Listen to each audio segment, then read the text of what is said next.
ফিলিস্তিনের গাজায় ইসরায়েলি গণহত্যা বন্ধের দাবিতে মার্চ ফর গাজায় অংশ নিতে রাজধানীর সোহরাওয়ার্দী উদ্যানমুখী মানুষের মিছিলে থমকে যায় ঢাকা।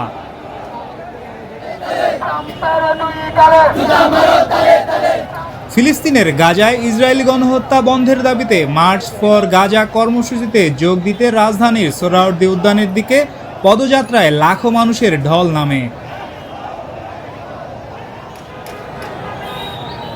আজকের এই পদযাত্রা মানবতার পক্ষে, গণহত্যার বিরুদ্ধে এবং শান্তির পক্ষে।